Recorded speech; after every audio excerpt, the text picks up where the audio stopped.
मेरे प्यारे परिवारजनों, नमस्कार।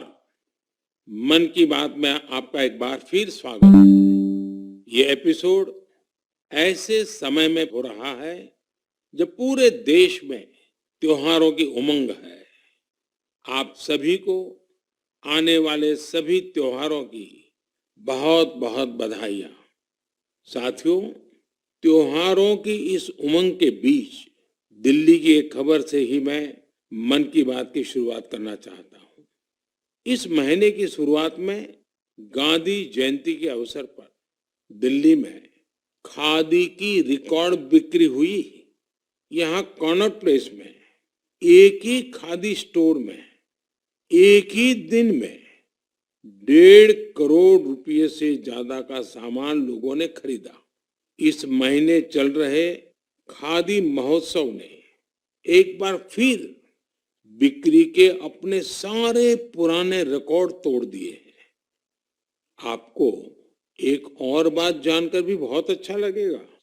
10 साल पहले देश में जहां खादी प्रोडक्ट्स की बिक्री बड़ी मुश्किल से 30,000 करोड़ रुपए से भी कम थी, अब ये बढ़कर 1.25 करोड़ रुपए के आसपास पहुंच रही है। खादी की बिक्री बढ़ने का मतलब है इसका फायदा शहर से लेकर गांव तक में अलग अलग वर्गों तक पहुंचता है। इस बिक्री का लाभ हमारे बुनकर, हस्तशिल्प के कारीगर, हमारे किसान, आयुर्वेदिक पौधे लगाने वाले, कुटीर उद्योग, सबको लाभ मिल रहा है। और यही तो वोकल फॉर लोकल अभियान की ताकत है। और धीरे धीरे आप सब देशवासियों का समर्थन भी बढ़ता जा रहा है। साथियों, आज मैं अपना एक और आग्रह आपके सामने दोहराना चाहता हूं और बहुत ही आग्रह पूर्वक दोहराना चाहता हूं। जब भी आप पर्यटन पर जाएं, तीर्थाटन पर जाएं, तो वहां के स्थानीय कलाकारों के द्वारा बनाए गए उत्पादों को जरूर खरीदें। आप अपनी उस यात्रा के कुल बजट में स्थानीय उत्पादों की खरीदी को एक महत्वपूर्ण प्राथमिकता के रूप में जरूर रखें। 10% हो, 20% हो, जितना आपका बजट बैठता हो, लोकल पर जरूर खर्च करिएगा और वहीं पर खर्च कीजिएगा। साथियों, हर बार की तरह इस बार भी हमारे त्योहारों में हमारी प्राथमिकता हो वोकल फॉर लोकल और हम मिलकर उस सपने को पूरा करें। हमारा सपना है आत्मनिर्भर भारत। इस बार ऐसे प्रोडक्ट से ही घर को रोशन करें जिससे मेरे किसी देशवासी के पसीने की महक हो, मेरे देश के किसी युवा का टैलेंट हो, उसके बनने में मेरे देशवासियों को रोजगार मिला हो, रोजमर्रा की जिंदगी की कोई भी आवश्यकता हो, हम लोकल ही लेंगे। लेकिन आपको एक और बात पर गौर करना होगा। वोकल फॉर लोकल की ये भावना सिर्फ त्योहारों की खरीदारी तक के लिए सीमित नहीं है। और कई तो मैंने देखा है दिवाली का दिया लेते हैं और फिर सोशल मीडिया में डालते हैं वोकल फॉर लोकल। नहीं जी, वो तो शुरुआत है। हमें बहुत आगे बढ़ना है। जीवन की हर आवश्यकता हमारे देश में सब कुछ उपलब्ध है। ये विजन केवल छोटे दुकानदारों और रेहड़ी पटरी से सामान लेने तक सीमित नहीं है। आज भारत दुनिया का बड़ा मैन्युफैक्चरिंग हब बन रहा है। कई बड़े ब्रांड यहीं पर अपने प्रोडक्ट को तैयार कर रहे हैं। अगर हम उन प्रोडक्ट को अपनाते हैं तो मेक इन इंडिया को बढ़ावा मिलता है और ये भी लोकल के लिए वोकल ही होना होता है। और हाँ, ऐसे प्रोडक्ट को खरीदते समय हमारे देश की शान यूपीआई डिजिटल पेमेंट सिस्टम से पेमेंट करने के आग्रही बने, जीवन में आदत डालें और उस प्रोडक्ट के साथ या उस कारीगर के साथ सेल्फी नमो ऐप पर मेरे साथ शेयर करें और वो भी मेड इन इंडिया स्मार्टफोन से। मैं उनमें से कुछ पोस्ट को सोशल मीडिया पर शेयर करूंगा ताकि दूसरे लोगों को भी वोकल फॉर लोकल की प्रेरणा मिले। साथियों, जब आप भारत में बने भारतीयों द्वारा बनाए गए उत्पादों से अपनी दिवाली रोशन करेंगे, अपने परिवार की हर छोटी मोटी आवश्यकता लोकल से पूरी करेंगे, तो दिवाली की जगमगाहट ज्यादा बढ़ेगी ही बढ़ेगी, लेकिन उन कारीगरों की जिंदगी में एक नई दिवाली आएगी, जीवन की एक नई सुबह आएगी, उनका जीवन शानदार बनेगा। भारत को आत्मनिर्भर बनाइए, मेक इन इंडिया ही चुनते जाइए, जिससे आपके साथ साथ और भी करोड़ों देशवासियों की दिवाली शानदार बने, जानदार बने, रोशन बने, दिलचस्प बने। मेरे प्यारे देशवासियों, 31 अक्टूबर का दिन हम सभी के लिए बहुत विशेष होता है। इस दिन हमारे लौह पुरुष सरदार वल्लभ भाई पटेल की जन्म जयंती मनाते हैं। हम भारतवासी उन्हें कई वजहों से याद करते हैं और श्रद्धा पूर्वक नमन करते हैं। सबसे बड़ी वजह है देश की 580 से ज्यादा रियासतों को जोड़ने में उनकी अतुलनीय भूमिका। हम जानते हैं हर साल 31 अक्टूबर को गुजरात में स्टैच्यू ऑफ यूनिटी पर एकता दिवस से जुड़ा मुख्य समारोह होता है। इस बार इसके अलावा दिल्ली में कर्तव्य पथ पर एक बहुत ही विशेष कार्यक्रम आयोजित हो रहा है। आपको याद होगा, मैंने पिछले दिनों देश के हर गांव से, हर घर से मिट्टी संग्रह करने का आग्रह किया था। हर घर से मिट्टी संग्रह करने के बाद उसे कलश में रखा गया और फिर अमृत कलश यात्राएं निकाली गई। देश के कोने कोने से एकत्रित की गई ये माटी, ये हजारों अमृत कलश यात्राएं अब दिल्ली पहुंच रही है। यहां दिल्ली में उस मिट्टी को एक विशाल भारत कलश में डाला जाएगा और इसी पवित्र मिट्टी से दिल्ली में अमृत वाटिका का निर्माण होगा। यह देश की राजधानी के हृदय में अमृत महोत्सव की भव्य विरासत के रूप में मौजूद रहेगी। 31 अक्टूबर को ही देश भर में पिछले 2.5 साल से चल रहे आजादी के अमृत महोत्सव का समापन होगा। आप सभी ने मिलकर इसे दुनिया में सबसे लंबे समय तक चलने वाले महोत्सव में से एक बना दिया। अपने सेनानियों का सम्मान हो या फिर हर घर तिरंगा, आजादी के अमृत महोत्सव में लोगों ने अपने स्थानीय इतिहास को एक नई पहचान दी है। इस दौरान सामुदायिक सेवा की भी अद्भुत मिसाल देखने को मिली है। साथियों, मैं आज आपको एक और खुशखबरी सुना रहा हूं और विशेष करके मेरे नौजवान बेटे बेटियों को, जिनके दिलों में देश के लिए कुछ करने का जज्बा है, सपने हैं, संकल्प है। ये खुशखबरी देशवासियों के लिए तो है ही है। मेरे नौजवान साथियों, आपके लिए सविशेष है। 2 दिन बाद ही 31 अक्टूबर को एक बहुत बड़े राष्ट्रव्यापी संगठन की नींव रखी जा रही है और वो भी सरदार साहब की जन्म जयंती के दिन। इस संगठन का नाम है मेरा युवा भारत, यानी माय भारत।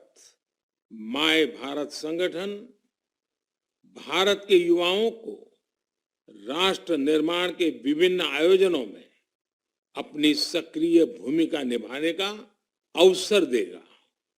ये विकसित भारत के निर्माण में भारत की युवा शक्ति को एकजुट करने का एक अनोखा प्रयास है।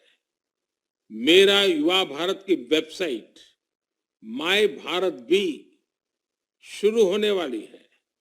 मैं युवाओं से आग्रह करूंगा, बार बार आग्रह करूंगा कि आप सभी मेरे देश के नौजवान, आप सभी मेरे देश के बेटे बेटी mybharat.gov.in पर रजिस्टर करें और विभिन्न कार्यक्रम के लिए साइन अप करें। 31 अक्टूबर को पूर्व प्रधानमंत्री श्रीमती इंदिरा गांधी जी की पुण्यतिथि भी है। मैं उन्हें भी भावभीनी श्रद्धांजलि अर्पित करता हूं। मेरे परिवारजनों, हमारा साहित्य, लिटरेचर एक भारत श्रेष्ठ भारत की भावना को प्रगाढ़ करने के सबसे बेहतरीन माध्यमों से एक है। मैं आपके साथ तमिलनाडु की गौरवशाली विरासत से जुड़े दो बहुत ही प्रेरक प्रयासों को साझा करना चाहता हूं। मुझे तमिल की प्रसिद्ध लेखिका बहन शिवशंकरी जी के बारे में जानने का अवसर मिला है। उन्होंने एक प्रोजेक्ट किया है, नीट इंडिया थ्रू लिटरेचर। इसका मतलब है साहित्य से देश को एक धागे में पिरोना और जोड़ना। वे इस प्रोजेक्ट पर बीते 16 सालों से काम कर रही है। इस प्रोजेक्ट के जरिए उन्होंने 18 भारतीय भाषाओं में लिखे साहित्य का अनुवाद किया है। उन्होंने कई बार कन्याकुमारी से कश्मीर तक और इम्फाल से जैसलमेर तक देश भर में यात्राएं की ताकि अलग अलग राज्यों के लेखकों और कवियों के इंटरव्यू कर सके। शिवशंकरी जी ने अलग अलग जगहों पर अपनी यात्रा की, ट्रैवल कमेंट्री के साथ उन्हें पब्लिश किया है। ये तमिल और अंग्रेजी दोनों भाषाओं में है। इस प्रोजेक्ट में 4 बड़े वॉल्यूम्स हैं और हर वॉल्यूम भारत के अलग अलग हिस्से को समर्पित है। मुझे उनकी इस संकल्प शक्ति पर गर्व है। साथियों, कन्याकुमारी के थिरु A.K. पेरुमल जी का काम भी बहुत प्रेरित करने वाला है। उन्होंने तमिलनाडु के ये जो स्टोरी टेलिंग ट्रेडिशन है उसको संरक्षित करने का सराहनीय काम किया है। वे अपने इस मिशन में पिछले 40 सालों से जुटे हैं। इसके लिए वे तमिलनाडु के अलग अलग हिस्सों में ट्रैवल करते हैं और फोक आर्ट फोरम्स को खोजकर उसे अपनी बुक का हिस्सा बनाते हैं। आपको जानकर आश्चर्य होगा कि उन्होंने अब तक ऐसी करीब 100 किताबें लिख डाली हैं। इसके अलावा पेरुमल जी का एक और भी पैशन है। तमिलनाडु के टेम्पल कल्चर के बारे में रिसर्च करना उन्हें बहुत पसंद है। उन्होंने लेदर पपेट्स पर भी काफी रिसर्च की है, जिसका लाभ वहां के स्थानीय लोक कलाकारों को हो रहा है। शिवशंकरी जी और A.K. पेरुमल जी के प्रयास हर किसी के लिए एक मिसाल है। भारत को अपनी संस्कृति को सुरक्षित करने वाले ऐसे हर प्रयास पर गर्व है जो हमारी राष्ट्रीय एकता को मजबूती देने के साथ ही देश का नाम, देश का मान, सब कुछ बढ़ाएं। मेरे परिवारजनों, आने वाले 15 नवंबर को पूरा देश जनजातीय गौरव दिवस मनाएगा। ये विशेष दिन भगवान बिरसा मुंडा की जन्म जयंती से जुड़ा है। भगवान बिरसा मुंडा हम सबके हृदय में बसे हैं। सच्चा साहस क्या है और अपनी संकल्प शक्ति पर अड़िग रहना किसे कहते हैं, ये हम उनके जीवन से सीख सकते हैं। उन्होंने विदेशी शासन को कभी स्वीकार नहीं किया। उन्होंने ऐसे समाज की परिकल्पना की थी जहां अन्याय के लिए कोई जगह नहीं थी। वे चाहते थे कि हर व्यक्ति को सम्मान और समानता का जीवन मिले। भगवान बिरसा मुंडा ने प्रकृति के साथ सद्भाव से रहना, इस पर भी हमेशा जोर दिया। आज भी हम देख सकते हैं कि हमारे आदिवासी भाई बहन प्रकृति की देखभाल और उसके संरक्षण के लिए हर तरह से समर्पित है। हम सबके लिए हमारे आदिवासी भाई बहन का ये काम बहुत बड़ी प्रेरणा है। साथियों, कल यानी 30 अक्टूबर को गोविंद गुरुजी की पुण्यतिथि भी है। हमारे गुजरात और राजस्थान के आदिवासी और वंचित समुदायों के जीवन में गोविंद गुरुजी का बहुत विशेष महत्व रहा है। गोविंद गुरुजी को भी मैं अपनी श्रद्धांजलि अर्पित करता हूँ। नवंबर महीने में हम मानगढ़ नरसंहार की बरसी भी मनाते हैं। मैं उस नरसंहार में शहीद मां भारती की सभी संतानों को नमन करता हूँ। साथियों, भारतवर्ष में आदिवासी योद्धाओं का समृद्ध इतिहास रहा है। इसी भारत भूमि पर महान तिलका मांझी ने अन्याय के खिलाफ बिंगुल फूंका था। इसी धरती से सिद्धो कान्हू ने समानता की आवाज उठाई। हमें गर्व है कि जन योद्धा टंट्या भील ने हमारी धरती पर जन्म लिया। हम शहीद वीर नारायण सिंह को पूरी श्रद्धा के साथ याद करते हैं, जो कठिन परिस्थितियों में अपने लोगों के साथ खड़े रहे। वीर रामजी गौंड हो, वीर गुंडा धूर हो, भीमा नायक हो, उनका साहस आज भी हमें प्रेरित करता है। अल्लूरी सीताराम राजू ने आदिवासी भाई बहनों में जो अलग जगाई, उसे देश आज भी याद करता है। नॉर्थ ईस्ट में कियांग नोबांग और रानी गाइदिन्ल्यू जैसे स्वतंत्रता सेनानियों से भी हमें काफी प्रेरणा मिलती है। आदिवासी समाज से ही देश को राजमोहिनी देवी और रानी कमलापति जैसी वीरांगनाएं मिली। देश इस समय आदिवासी समाज को प्रेरणा देने वाली रानी दुर्गावती जी की 500वीं जयंती मना रही है। मैं आशा करता हूं कि देश के अधिक से अधिक युवा अपने क्षेत्र की आदिवासी विभूतियों के बारे में जानेंगे और उनसे प्रेरणा लेंगे। देश अपने आदिवासी समाज का कृतज्ञ है, जिन्होंने राष्ट्र के स्वाभिमान और उत्थान को हमेशा सर्वोपरि रखा है। मेरे प्यारे देशवासियों, त्योहारों के इस मौसम में इस समय देश में स्पोर्ट्स का भी परचम लहरा रहा है। पिछले दिनों एशियन गेम्स के बाद पैरा एशियन गेम्स में भी भारतीय खिलाड़ियों ने जबरदस्त कामयाबी हासिल की है। इन खेलों में भारत ने 111 मेडल जीतकर एक नया इतिहास रच दिया है।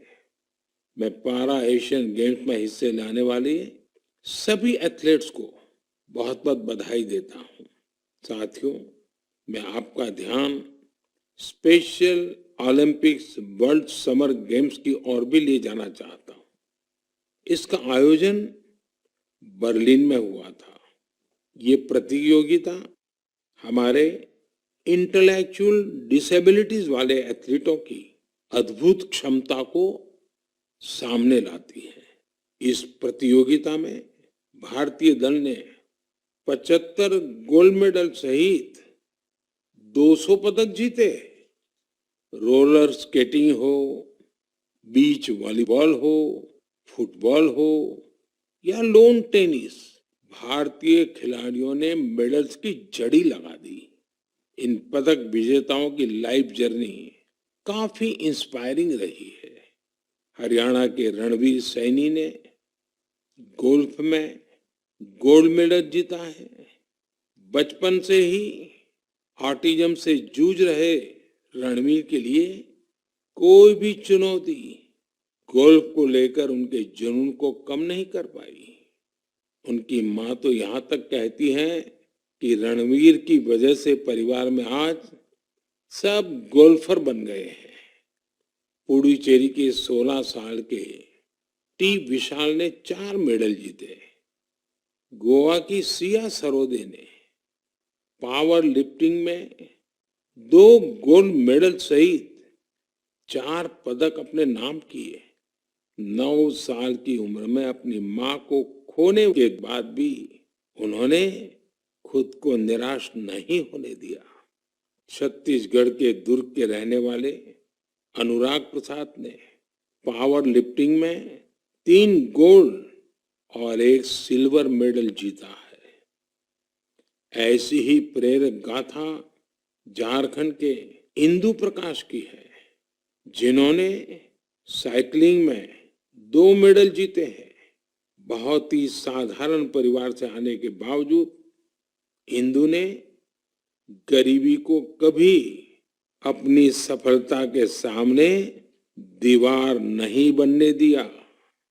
मुझे विश्वास है इन खेलों में भारतीय खिलाड़ियों की सफलता इंटेलेक्चुअल डिसेबिलिटीज का मुकाबला कर रहे अन्य बच्चों और परिवारों को भी प्रेरित करेगी। मेरी आप सबसे भी प्रार्थना है, आपके गांव में, आपके गांव के अगल बगल में ऐसे बच्चे जिन्होंने इस खेलकूद में हिस्सा लिया है या विजयी हुए हैं, आप सपरिवार उनके साथ जाइए, उनको बधाई दीजिए और कुछ पल उन बच्चों के साथ बिताइए। आपको एक नया ही अनुभव होगा। परमात्मा ने उनके अंदर ऐसी एक शक्ति भरी है, आपको भी उसके दर्शन का मौका मिलेगा। जरूर जाइएगा। मेरे परिवारजनों, आप सभी ने गुजरात के तीर्थ क्षेत्र अंबाजी मंदिर के बारे में तो अवश्य ही सुना होगा। यह एक महत्वपूर्ण शक्तिपीठ है, जहां देश विदेश से बड़ी संख्या में श्रद्धालु मां अंबे के दर्शन के लिए पहुंचते हैं। यहाँ गब्बर पर्वत के रास्ते में आपको विभिन्न प्रकार की योग मुद्राओं और आसनों की प्रतिमाएं दिखाई देगी। क्या आप जानते हैं कि इन प्रतिमाओं की खास क्या बात है? दरअसल ये स्क्रैप से बने स्कल्पचर हैं, यानी एक प्रकार से कबाड़ से बने हुए, और जो बेहद अद्भुत है, यानी ये प्रतिमाएं इस्तेमाल हो चुकी कबाड़ में फेंक दी गई पुरानी चीजों से बनाई गई हैं।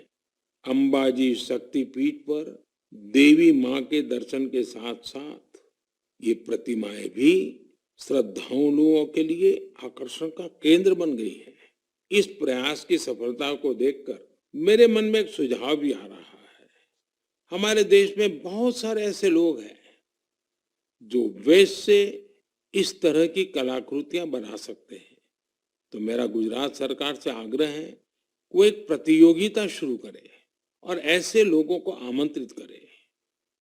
ये प्रयास गब्बर पर्वत का आकर्षण बढ़ाने के साथ ही पूरे देश में वेस्ट टू वेल्थ अभियान के लिए लोगों को प्रेरित करेगा। साथियों, जब भी स्वच्छ भारत और वेस्ट टू वेल्थ की बात आती है, तो हमें देश के कोने कोने से अनगिनत उदाहरण देखने को मिलते हैं। असम के कामरूप मेट्रोपॉलिटन डिस्ट्रिक्ट में अक्षर फोरम इस नाम का एक स्कूल बच्चों में सस्टेनेबल डेवलपमेंट की भावना भरने का, संस्कार का एक निरंतर काम कर रहा है। यहाँ पढ़ने वाले विद्यार्थी हर हफ्ते प्लास्टिक वेस्ट जमा करते हैं, जिसका उपयोग इको फ्रेंडली ईंटें और चाबी की चेन जैसे सामान बनाने में होता है। यहाँ स्टूडेंट्स को रिसाइकलिंग और प्लास्टिक वेस्ट से प्रोडक्ट बनाना भी सिखाया जाता है। कम आयु में ही पर्यावरण के प्रति ये जागरूकता इन बच्चों को देश का एक कर्तव्यनिष्ठ नागरिक बनाने में बहुत मदद करेगी। मेरे परिवारजनों, आज जीवन का कोई ऐसा क्षेत्र नहीं जहां हमें नारी शक्ति का सामर्थ्य देखने को नहीं मिल रहा हो। इस दौर में जब हर तरफ उनकी उपलब्धियों को सराहा जा रहा है, तो हमें भक्ति की शक्ति को दिखाने वाली एक ऐसी महिला संत को भी याद रखना है, जिसका नाम इतिहास के सुनहरे पन्नों में दर्ज है। देश इस वर्ष महान संत मीराबाई की 525वीं जन्म जयंती मना रहा है। वो देश भर के लोगों के लिए कई वजहों से एक प्रेरणा शक्ति रही है। अगर किसी की संगीत में रुचि हो तो वो संगीत के प्रति समर्पण का बड़ा उदाहरण ही है। अगर कोई कविताओं का प्रेमी हो तो भक्ति रस में डूबे मीराबाई के भजन उसे अलग ही आनंद देते हैं। अगर कोई दैवीय शक्ति में विश्वास रखता हो तो मीराबाई का श्री कृष्ण में लीन हो जाना उसके लिए एक बड़ी प्रेरणा बन सकता है। मीराबाई संत रविदास को अपना गुरु मानती थी। वो कहती भी थी, गुरु मिलिया रैदास दीनी ज्ञान की गुटकी। देश की माताओं, बहनों और बेटियों के लिए मीराबाई आज भी प्रेरणा पुंज है। उस कालखंड में भी उन्होंने अपने भीतर की आवाज को ही सुना और रूढ़िवादी धारणाओं के खिलाफ खड़ी हुई। एक संत के रूप में भी वे हम सबको प्रेरित करती है। वे भारतीय समाज और संस्कृति को तब सशक्त करने के लिए आगे आई जब देश कई प्रकार के हमले झेल रहा था। सरलता और सादगी में कितनी शक्ति होती है, ये हमें मीराबाई के जीवन काल से पता चलता है। मैं संत मीराबाई को नमन करता हूँ। मेरे प्यारे परिवारजनों, इस बार मन की बात में इतना ही। आप सबके साथ होने वाला हर संवाद मुझे नई ऊर्जा से भर देता है। आपके संदेशों में उम्मीद और पॉजिटिविटी से जुड़ी सैकड़ों गाथाएं मुझ तक पहुंचती रहती है। मेरा फिर से आपसे आग्रह है, आत्मनिर्भर भारत अभियान पर बल दें, स्थानीय उत्पाद खरीदें, लोकल के लिए वोकल बने। जैसे आप अपने घरों को स्वच्छ रखते हैं, वैसे ही अपने मोहल्ले और शहर को स्वच्छ रखें। और आपको पता है, 31 अक्टूबर सरदार साहब की जयंती देश एकता के दिवस के रूप में मनाती है। देश के अनेक स्थानों पर रन फॉर यूनिटी के कार्यक्रम होते हैं। आप भी 31 अक्टूबर को रन फॉर यूनिटी के कार्यक्रम को आयोजित करें। बहुत बड़ी मात्रा में आप भी जुड़े, एकता के संकल्प को मजबूत करें। एक बार फिर मैं आने वाले त्योहारों के लिए अनेक अनेक शुभकामनाएं देता हूं। आप सभी परिवार समेत खुशियां मनाएं, स्वस्थ रहें, आनंद में रहे, यही मेरी कामना है। और हाँ, दिवाली के समय कहीं ऐसी गलती ना हो जाए कि कहीं आग की कोई घटनाएं हो जाए, किसी के जीवन को खतरा हो जाए। तो आप जरूर संभालिए, खुद को भी संभालिए और पूरे क्षेत्र को भी संभालिए। बहुत बहुत शुभकामनाएं, बहुत बहुत धन्यवाद।